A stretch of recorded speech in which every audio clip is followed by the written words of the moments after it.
लोकसभा चुनाव में रह गए, उसको पूरा करने के लिए जनता तत्पर है। जनता समझ रही है कि मोदी जी नीतीश जी के साथ ही विकास का मॉडल है और रामगढ़ में अशोक भाई एक अच्छे स्थिति में है, उनका चुनाव निकलने में कोई डाउट नहीं है। मैं तरारी था पिछले 2 दिनों से, तरारी में भी जो समीकरण अभी दिख रहा है तो उसमें कमल का फूल खिलने के पूरे आसार हैं। बिहार में 4 सीटों पर उपचुनाव हो रहे हैं। चुनाव प्रचार अब थम गया है। बीजेपी के राष्ट्रीय मंत्री हैं ऋतुराज सिन्हा, उन्होंने 4 सीटों पर एनडीए की जीत का दावा किया है। ऋतुराज सिन्हा ने साफ तौर पर कहा है कि 4 सीट जहां पर उपचुनाव हो रहे हैं उन 4 सीटों पर एनडीए का पलड़ा भारी है। तेजस्वी यादव और उनकी गठबंधन सभी सीटों पर चुनाव हार रही है। साथ ही उन्होंने सुधाकर सिंह के बयान पर कड़ी प्रतिक्रिया जाहिर की है।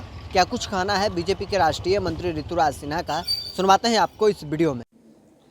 देखिए, मैं बाई इलेक्शन में प्रचार के नाते जिन क्षेत्रों में लगातार घूम के आ रहा हूँ, अभी मैं रामगढ़ तरारी से होता हुआ लौटा हूँ पटना, एक बात स्पष्ट है कि शाहाबाद का माहौल तो साफ दिख रहा है कि जो भी कमी कसर लोकसभा चुनाव में रह गए, उसको पूरा करने के लिए जनता तत्पर है।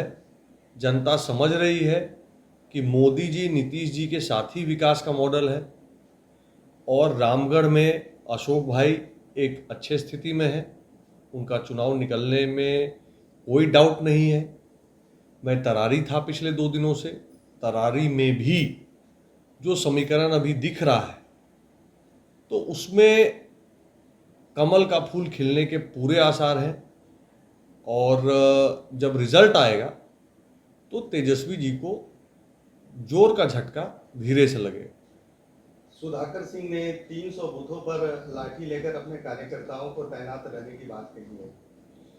देखिए, शाहाबाद के क्षेत्र में जगता बाबू एक बड़ा नाम है, उनका सम्मान रहा है, पर 2009 वाले जगता बाबू और उनके परिवार का वर्चस्व अलग था।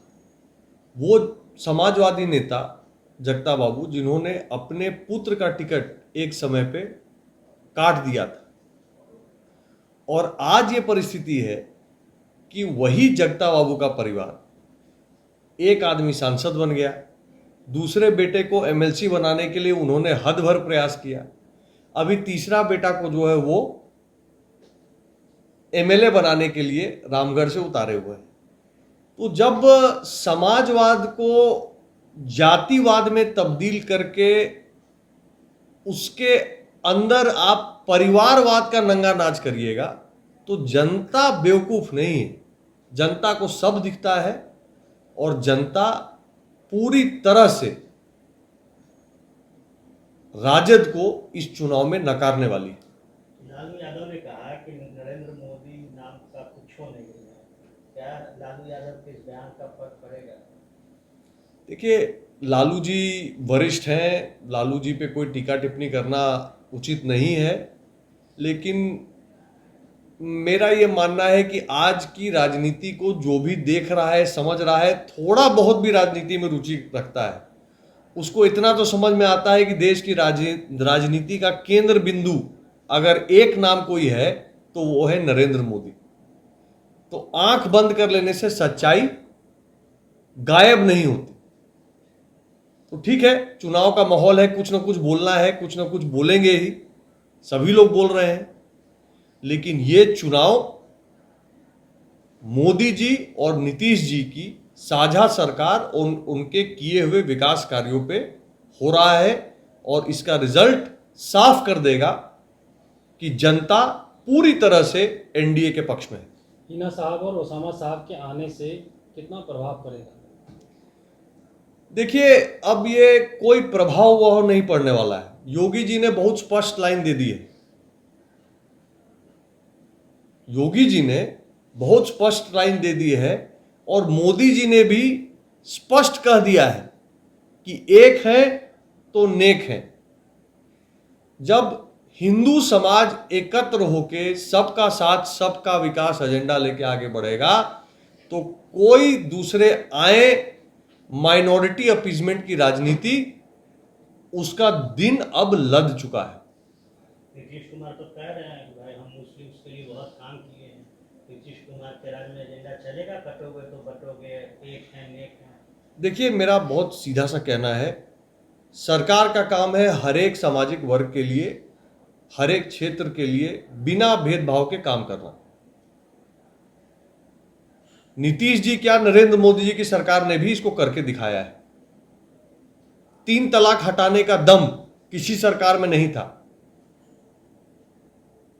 पसपंदा मुसलमानों के लिए काम करने का, उनको हर एक सरकारी योजना पहुंचाने का, जो अत्यंत गरीब मुसलमान वर्ग है या मुसलमान वर्ग में और कोई हो जिसको जरूरत थी, उसको सरकारी स्कीम का लाभ नीतीश कुमार जी के स्कीमों के माध्यम से भी मिला है, मोदी जी के स्कीमों के माध्यम से मिला है। लेकिन एक बात स्पष्ट है कि भारतीय जनता पार्टी तुष्टीकरण की राजनीति के विरुद्ध है। ये देश एक है, यहां हर एक नागरिक के समान अधिकार हैं। किसी का धर्म देखकर उसको विशेषाधिकार नहीं देना चाहिए, यह हमारा संविधान कहता है।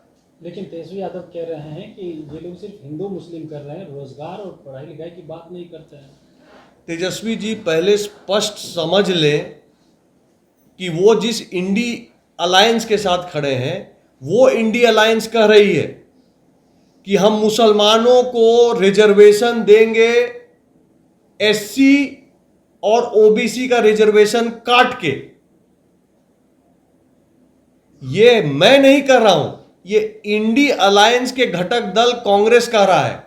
तेजस्वी पहले जवाब दें कि क्या तेजस्वी यादव जी इस बात से सहमत हैं कि ओबीसी वर्ग का रिजर्वेशन काट के उसका एक भाग मुसलमान को दे देना चाहिए? क्या धर्म के आधार पर रिजर्वेशन किसी को दिया जाना चाहिए? तेजस्वी जी पहले इस विषय पर अपना मत स्पष्ट करें।